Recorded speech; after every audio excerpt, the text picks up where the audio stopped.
こんにちは、ミッキーです。本チャンネルもこの12月で開設から丸2年。今年お伺いした約300件のカフェを含めますと、気づけば2年間で約600件のカフェを巡らせていただきました。残念ながら閉店してしまったお店もありますが、この中のオープンにもかかわらず、非日常をご提供いただき、根強いファンを獲得しているお店もたくさん存在する印象です。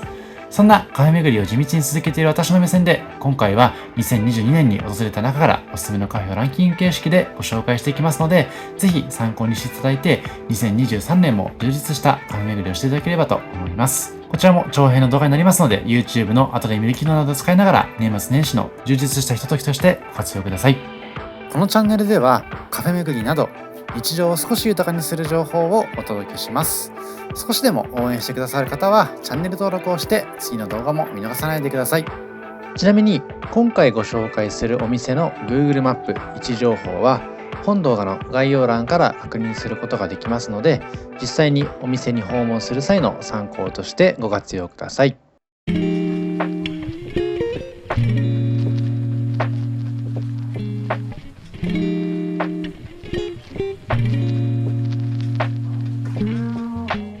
まず第10位は日暮里駅の近くから喫茶2階さんをご紹介していきます。こちらインスタグラム等々でも幅広くご紹介されていますので、一度はこの2階という印象的な看板ご覧になったことがある方も多いかなというところでございます。こちらは1階はココンという器屋さんになっていまして、店主さんが海外から買い付けてきたヴィンテージアイテムと日本で仕入れた器が並んでいます。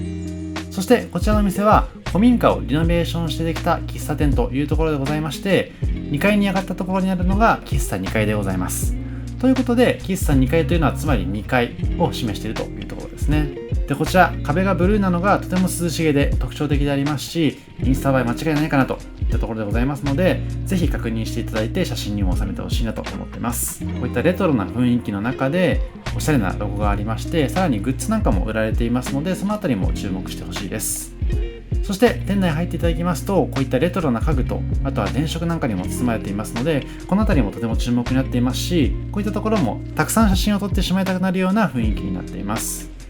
席の数がそんなにたくさんあるわけではないんですけれども、比較的回転率はいいと思いますし、こちらの日暮里エリア自体が結構穴場なスポットになっていますので、カフェ好きな方なんかは落ち着いて隠れ家的に楽しんでいただくことができるといった印象でございます。こんな感じでインテリアの一つ一つがとても注目になっていますので、これらを眺めているだけでも時間が経ってしまいそうな印象でございます。さらに文学小説も置かれていますので、ぜひカフェでメニューが運ばれてくるまでの待ち時間も楽しんでいただきたいと思っています。さらにこの上野の空間はアーティスティックな博物館や美術館があるエリアになっていますので、ぜひ美術学生の方なんかはこの暑い夏の季節にちょっとした休憩に訪れていただく場所として参考にしていただければと思っています。こちら今映していますのが喫茶2階さんのメニューになっているんですけども、本当に幅広いメニューがありまして、特に喫茶店メニューが特徴的になっていますので、喫茶店が好きな方は十分に楽しんでいただくことができそうです。なのでこちらを訪れていただく際は、例えば午前中に美術館や博物館を巡っていただいて、昼休憩にはこちらに少し足を伸ばしていただいてランチを楽しんでいただく。さらにもうちょっと余裕がありましたら、こちらの目玉になっていますクリームソーダも頼んでいただくと、充実感たっぷりな休日にすることができそうです。もうこんな感じで本当にたくさんのメニューがありますので、一度とは言わず2度3度と訪れていただいて、たくさんのメニューを試してほしいです。ちなみに先ほどクリームソーダというふうに申し上げたんですけども、フロート含めるとたくさんの種類がありますので、ぜひ事前にインスタグラム等で他の方々の投稿を参考にしていただいて、目星をつけた上で頼んでいただくと、効果的に効率的にお店の中での時間を過ごすことができそうです。そしてこちらはこの日にいただきました2階のクリームソーダ&ゼリーでございます。こんな感じでまさにですね、この綺麗な空の色のような色をしていますクリームソーダ、そしてこちら右手に映っていましたちっちゃい器に入っているのがゼリーになっています。本当に涼しげな印象でございますし、夏にはぴったりなメニューだと思ってますので、ぜひ今年の夏結構暑いですけども、こちらでゆったりと食事から涼しさを味わってほしいです。でこちらいずれのメニューに関しましても、この2階と書かれたお店のロゴを模したような旗をお子様ランチっぽく載せてくれているところもとても嬉しいポイントですね。ゼリーはこんな感じでプルプルと振ってあげますと、とてもインスタ映え、ストーリー映えになりますので、ぜひですね、この辺りはリールとかショート動画とかにも収めてほしいです。であと手前に映っていますこちらの2階と書かれているこのオブジェ自体もとても素敵になってますし、購入していただくこともできますので、ぜひそのあたりも参考にしてほしいです。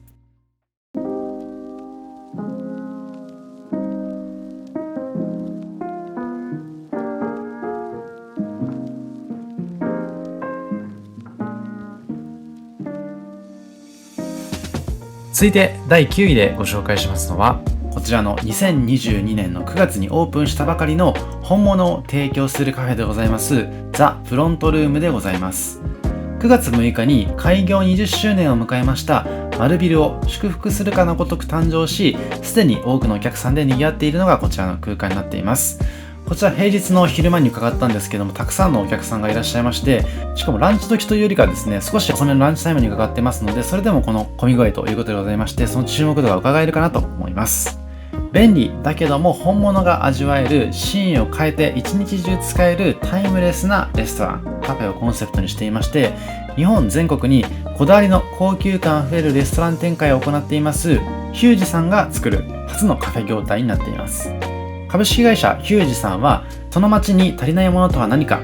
他が真似できない新しい業態のあり方とは何かを常に考えまして、食を通じて文化を変えるためにレストラン事業を展開しているガチすぎる企業になっています。ここザ・フロントルームも料理人、スタッフ、バーテンダーとそれぞれのプロフェッショナルが本物を提供する店舗になっていまして、カフェの常識を覆すほどの高級感あふれる空間になっています。こういった形でメニューも非常に豊富でございまして、モーニングはもちろんランチタイム、カフェタイム、そしてディナータイムと様々なシーンでご利用いただけるような高級感あふれる空間でございます。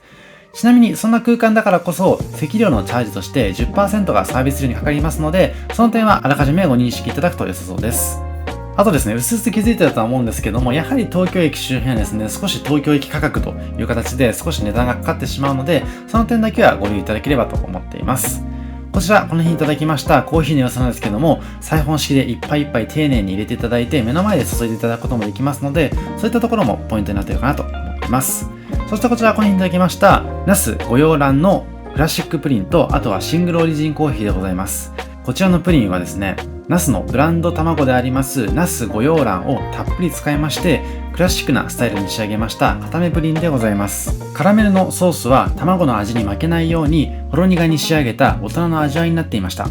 生クリームで甘さも調整しつつ、ぜひその味をしっかりと噛み締めていただければと思います。そしてこちらいただきましたシングルオリジンのコーヒーなんですけども、コーヒーはみなとみらいのハンマーヘッドロースタリーさんで焙煎されたコーヒーになっていまして、こちらも非常に美味しい味わいになっています。なんといってもシングルオリジンコーヒーでございますので、そのコーヒー豆のクリアでフルーティーな味わいをしっかりと感じることができますので、コーヒー好きな方でも必見かなと思っています。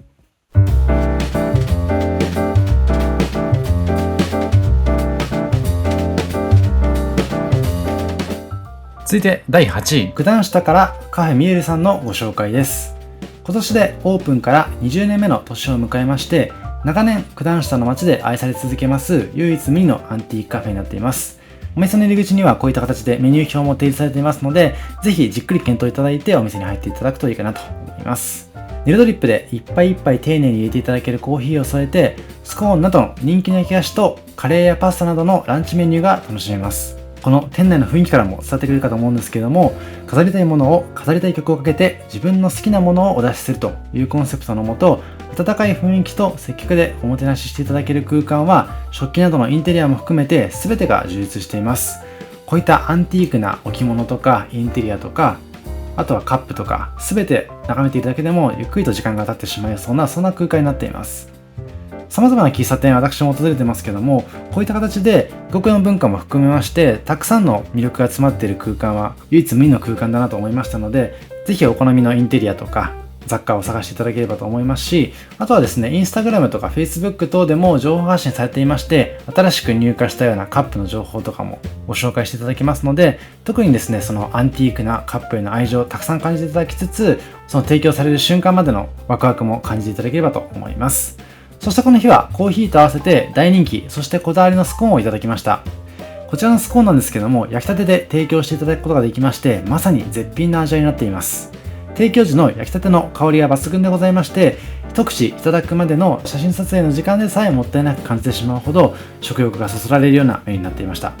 このスコーンなんですけども、上にザラメがかかっているんですけども、味付け自体は結構薄めな感じになっていまして、しっかりとですね、このスコーン本来の味わいを楽しむことができますので、こういったジャムとかクリームを添えていただいて、お好みの味付けで試していただきたいなと思います。そしてコーヒーも深入りのキレのある味わいで、喫茶店らしくほっと息つけるような優しい口当たりでいただくことができます。こちらのスコーンもですね、この2つで、このサイズであるんですけども、ケーキセットで満足感たっぷりいただくことができるかと思いますので、ちょっと小腹が空いたタイミングとかにカフェ利用していただいて、このおしゃれな空間の中でこだわりのコーヒーと焼き菓子を楽しんでいただければなと思います。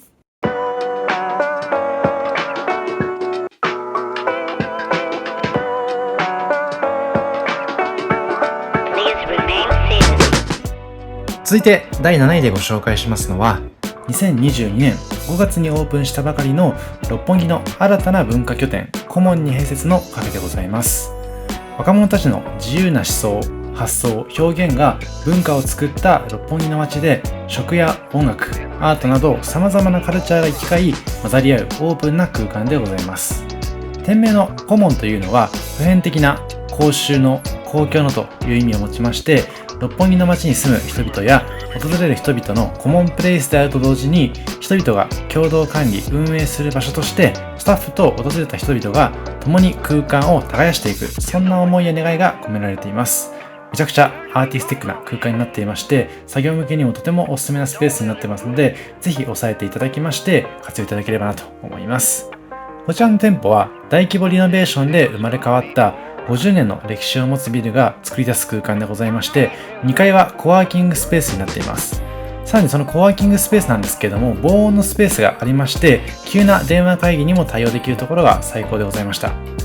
2022年の7月25日現在は、こちらのカフェ利用をされた方は、今申し上げましたシェアオフィスカントの3時間無料のクーポンもいただけましたので、ぜひ六本木付近で仕事に用事がある方はお試しいただければと思います。カフェの利用者のレシートを見せることで利用可能だということでございますので、ぜひレシートを持って2階のスペースに行っていただければと思います。こちら、コモンさんで提供いただけるコーヒーは、バリスタさんが丁寧に入れるスペシャルティーコーヒーでございまして、メインロースターとして常設していますのは、2021年春に東京押上にオープンしました焙煎所、バースコーヒーロースタリー春さんのコーヒー豆だということでございまして、その本格的な味わいも大注目になっています。こちら、この日は朝に訪れまして、エスプレッソトニックと季節のフルーツグラノーラをいただきました。少し値段はするんですけれども、スペース利用だけでも十分に元を取れると思いますし、朝からこういったヘルシーな料理をいただけるというところもおすすめなポイントになっています。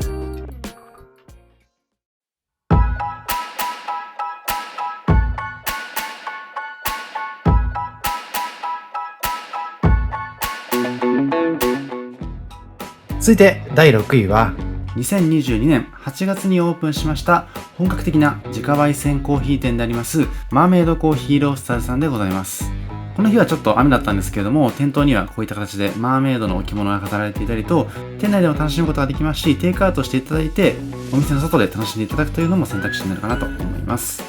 国内流通 5% 未満の厳選されたスペシャルティーコーヒーを焙煎日から2週間以内の新鮮状態で提供してくれますコーヒー好きにはたまらないお店でございます。実際に私もお店に訪れた際にバリスタさんと少し会話させていただいたんですけれども、結構ですね、東京都内の様々なカフェを中心にバリスタ内でのコミュニティの話ですとか、あそこのコーヒー豆おすすめだよとか、あそこのコーヒー豆は浅入りが得意だよねみたいな話もさせていただくことができましたので、特にコーヒー好きの方なんかはバリスタさんと会話していただくと、そのマーメイドコーヒーロースターズさんの魅力にさらに触れていただくことができるかなと思います。日本トップクラスのバリスタや焙煎師から直接指導やサポートを受けたバリスタさんが提供してくれるということもありまして、豆の品質を最大限活かした一杯をいただくことができます。でこちらは1階の様子なんですけれども、他にも2階、3階、そして地下がありまして、客席数もとても多いところでございます。なので今回平日の朝に訪れてるんですけども、例えば土日に訪れていただいた場合も比較的席に余裕があるかなと思いますので、ぜひ隠れ家的なスポットとして、池袋の休憩スポットとして活用いただければなと思います。場所的には池袋の西側にあるエリアでございまして、以前の動画でご紹介しましたコーヒーバレーさんとかと近い位置にあるかなといったところでございます。近くにはラシーヌさんもありまして、南池袋公園で開放的な空間を楽しむことができるんですけども、まさにこの日訪れた時のように、雨の日なんかにはこういった隠れ家的な空間で楽しんでいただく方がより心地よく過ごせるかと思いますので、ぜひそういった天候ごとの使い分けにも検討いただければと思います。こちらは地下の様子になっていまして、また地下は地下で違った趣のある空間になっています。でこういったフロアごとの世界観も様々でとても魅力的でございまして、マーメイドコーヒーのオーナーさんがアートや骨董品への造形が深く、世界中から様々なインテリアや雑貨を買い付けているということでございますので、そういった背景もありまして、もはや店内自体が美術館のような雰囲気になっていました。さらにですね、こちらのお店は朝早くから営業している店舗でございまして、私も仕事の前に訪れることができましたので、朝活にもご活用いただけるかなと思います。店内では綿密に計算された焙煎を行う焙煎機の魅力もさることながら、焼きたてで提供してくれますスコーンが膨らむ様子がワクワクするオーブンもありますので、タイミングが合いましたらぜひ確認していただければと思います。ということで、この日はブレンドコーヒーと合わせてスコーンをいただいていました。スコーンは焼きたてで提供していただくことができましたし、コーヒーはですね、こういった形で通常よりも少し大きめのカップのサイズでいただくことができますので、例えばこちらのマメイドコーヒーロースターズさんでテイクアウトしていただいて、仕事を始めていただくというのにもお勧めできるかなといったところでございます。ちなみにコーヒー豆はマイルドとビターから選ぶことができますので、お好みに応じて頼んでいただければと思います。さらに、スコーンに関しましては、プレーンの他に紅茶やほうじ茶、そして今回頼んだような抹茶から選べますので、ぜひお好みの味わいを探していただければというところでございます。リベイクも可能でございます。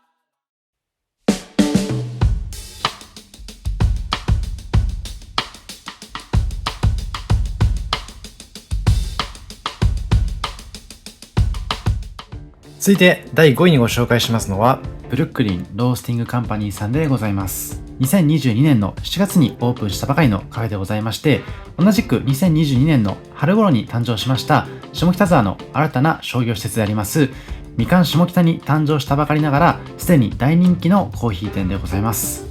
国内には6店舗ほどありまして、以前に私の有楽町日比谷特集でもご紹介してるんですけども、ここの下北沢店ではカフェレストランで運営しておりまして、海外の店舗を含めまして初の業態になっています。2009年ニューヨークのブルックリンで誕生しまして、本当に美味しいコーヒーは地球と人に優しく育まれたものだという信念のもと運営されていますニューヨーク初のカフェになっています。アメリカンな雰囲気のためか、外国人のお客さんも多く、外国感を感じられるのも非日常的でおすすめでございます。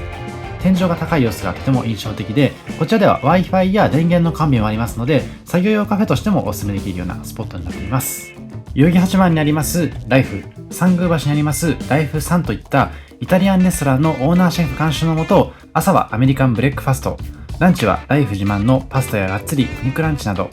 夜はビールやナチュラルワインに合う料理を存分に楽しむことができます。こういった焼き菓子なんかも用意されていますので、もちろんカフェタイムにもおすすめです。そしてなんといってもたくさんの種類のコーヒー豆が用意されていますので、コーヒー好きな方でもたまらないと思いますし、ファッション系のストリート系のアイテムもありますので、小物類を買っていただいたりとか、お家のちょっとしたインテリアとしてご活用いただくのもとてもおすすめかなと思います。そして実はここ先日まで放送されていたドラマクロサギの2話にも登場した店舗でもありまして、ロケ地巡りとしても外せません。私もたまたまドラマを見ていたら気づいたんですけども、結構クロサギの中では都内の実際にあるカフェが利用されていることもありますので、ぜひカフェ好きな方注目していただければと思います。この日はこちらのアップルパイに加えてドリップコーヒーの M サイズをいただいていました。こちらの緑色のカップおしゃれだなと思うんですけども、こちらクロサギの中でも平野翔くんが使われていたようなカップになっていますので、そういったファンの方なんかはそこも注目ポイントかなと思います。そんなロケ地にも使われていますこちらの店舗の設計はドロワーズという設計事務所の創業者であります小倉さんが担当されていまして、ただかっこいいアメリカ風内装の模倣ではなくて、新しい物事がどんどん生まれていくニューヨークシティのように現在進行形な空間を作りたいとの思いで出来上がったということでございました。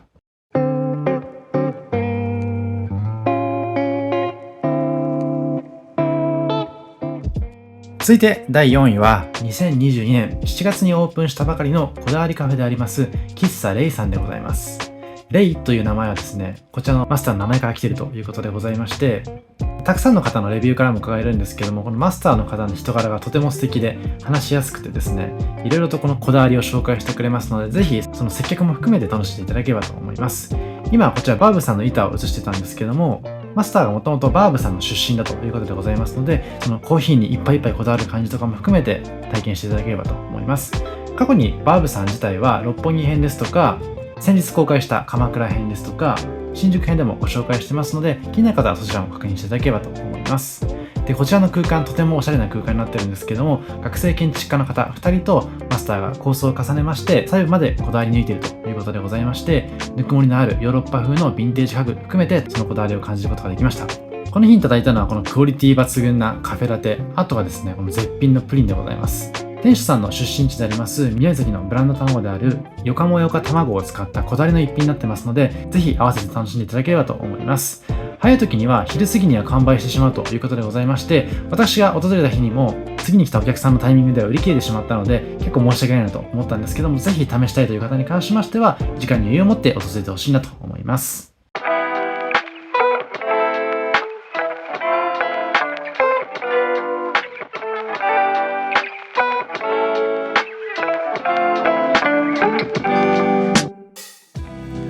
続いて第3位は、今年2022年の1月にニューオープンしましたフロリモコーヒーさんでございます。こちら少し駅から離れるんですけれども、とてもおすすめなカフェでございまして、特にですね、厳選したスペシャルティーコーヒーを自家焙煎で提供してくれてますので、朝入りから中深入りまで幅広いコーヒーを楽しみたいというコーヒー好きな方は必見なお店であることは間違いないかなと思っています。東京の郊外ながらこれまでに3度ほど特集を組んでいますカフェは結構多い街なんですけれども、なかなか本格的なコーヒー豆が味わえるところは多くないなと思ってますので、ぜひこちらのフロリモコーヒーさんチェックしていただきたいと思ってます。焙煎後は欠点豆をハンドピックしまして、雑味のない厳選された一杯を提供してくれるところもおすすめなポイントになってますので、ぜひそのクリアな味わいかつ香り高いコーヒーいただいてほしいなと思います。とても居心地がいい空間になっていまして、店員さんの接客ももちろんですけれども、Wi-Fi の完備もありますので、作業カフェとしてもお勧めできるようなお店になっています。この日は私も Mac 片手にですね、動画編集とさせていただきましたので、そういった作業カフェ探されている方なんかでもお勧めできるかなと思います。フードメニューにもこだわっていまして、季節ごとのメニューの入れ替わりもありますチーズケーキだったりとか、店内で焼き上げます自家製パンも絶品になっています。トーストは北海道産の小麦粉であります春よ来いを 100% 使用していまして、ここでしか味わえない極上の一品になっています。で、この日はこちらのとろけるチーズトーストとスペシャルティーコーヒーをいただいたんですけれども、トーストに関してはですね、平日は提供できない日もあるということでございますので、絶対に食べたいという方に関しましては、休日にお試しいただけますと確実になっています。さらにこちらのチーズトーストにはサラダもついてきましたので、こういったところも嬉しいポイントになっています。で、この日いただいたコーヒーなんですけれども、ブラジルのサントアントニオプレミアムショコラというものでございまして、深めの味わいのコーヒー豆になっていました。コーヒー豆に関しましては、なんと6種類ぐらい贅沢に用意されていまして、例えばアナエロビック製法の豆ですとか、芸者種などの希少豆の用意もありましたので、普段とはちょっと違った高級感のあるコーヒー豆を試したいという方に関しましては、ちょっと奮発してそういったコーヒーも味わっていただくととてもおすすめかなと思います。あとはこちら、アールグレイバスクチーズケーキをいただいたんですけども、先ほど申し上げましたようなトーストと違ってですね、チーズケーキに関しましては平日にも確実に楽しむことができますので、ぜひですね、このチーズケーキ、この他にも4種類ほどありますので、お好みのチーズケーキを考えていただいて、注文していただいて、十分に楽しんでいただければと思います。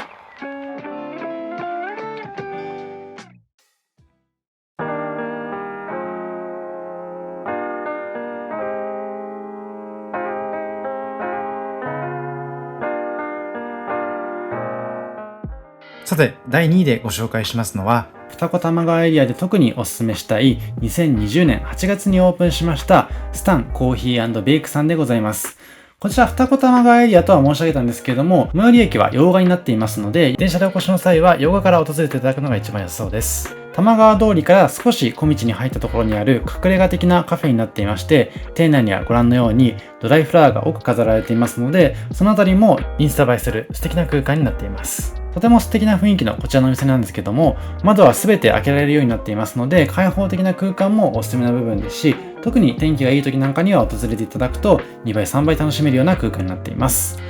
こちら女性のオーナーさんが一人でやりくりされているということでございまして、過去に自由が丘編や中目黒編でご紹介させていただきましたオニバスコーヒーさん、そして新宿編でご紹介させていただきましたポール・バセットさんでバリスタのご経験があるオーナーさんが独立してこちらのお店を開いたということでございます。そんな縁もあってか、こちらで提供されているコーヒー豆はオニバスコーヒーの豆を特別にブレンドしたものを使用されているということでございますので、そのあたりもとても注目のポイントですし、さらに今回いただきましたようなカフェラテには北海道小樽からの輸入を使っているということでございますので、とてもクリーミーな味わい、そしてこだわりの豆の風味を感じられるような素敵な一杯になっていました。ラテアートもとても美しいところが特徴的です。そしてこちらはこの日にいただきましたスタンプリンでございまして、プリン含めまして焼き菓子はどれも美味しそうなものばかりで、オーナーさんが好きなものだけを作っているということでございます。プリンは固めプリンになっていますけれども、このクリーミーな味わいがめちゃくちゃ美味しいですし、さらに言うとこのかかっているカラメルソースが程よい甘みな感じがとても美味しかったなと思っています。この乗っかっているクリームだったりとかシュガーとかもそのバランス、そして見た目もとても素敵になっていますので、ぜひこちらに訪れた際には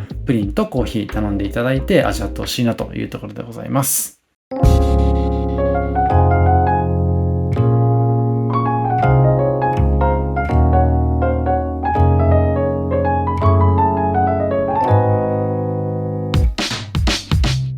そして2022年栄えある第1位は食べログ喫茶店百名店2021にも選ばれていますこちらコーヒー専門店エースさんでございます。世界のコーヒー40種類と書かれています通り、たくさんの種類が用意されています。こちら今年で創業51年を迎える神田の名物喫茶店になってますので、神田にお勤めの経験がある方なんかはもしかするとご存知かもしれないです。こちらの看板メニューであります海苔トーストは他では味わえない絶品になっていまして、なんと220円でいただくことができます。以前私も神田に勤務していたことがあるんですけれども、2018年当初なんと170円でいただけたので、その時はめちゃくちゃ破格な値段になってましたね。こちらのお店はご兄弟で運営されているお店で、温かみのあるお兄様の手書きメニューもめちゃくちゃ素敵になっています。そして冒頭で申し上げました通り、ストレートやブレンド含めめちゃくちゃたくさんの種類のコーヒー豆、そしてモカジャバやバターコーヒー、ハワイアンコーヒーなど世界中のコーヒー提供スタイルで楽しめるというところも魅力の一つになっています。非常にフードメニューも充実していますので、喫茶店で本を読んだりとか各々の時間を過ごしていただくのもいいですし、お腹が空いた時にコーヒーブレイクとして立ち寄っていただくのもとてもお勧めできるかなと思っています。こちらメニュー表示させていただいていまして、本当に字が上手で、こういった味のある雰囲気を出してくれているところがインスタ映えにもなるかと思いますので、ぜひ確認していただいて思い出に収めてほしいです。こちらのコーヒー専門店エースさんでのモーニングサービスは朝7時から10時までやっていまして、A セットでは今回ご紹介しますようなブレンドコーヒーと海苔トースト、B セットではブレンドコーヒーとハムトーストがセットになっていまして、A セットは570円、B セットは690円でいただくことができますので、とてもコストパフォーマンスがいいメニューをいただくことができるかなと思います。こちらはこの日いただきましたモカジャバでございます。このカラフルなチョコレートがかかっている様子もとても素敵だなと思ってますし、さらに言うとこちらの陶器がとてもおしゃれですよね。喫茶店ならではの楽しみ方として、こういった陶器含めたインテリアを楽しむというところも皆さんも好きな部分なのかなと思ってます。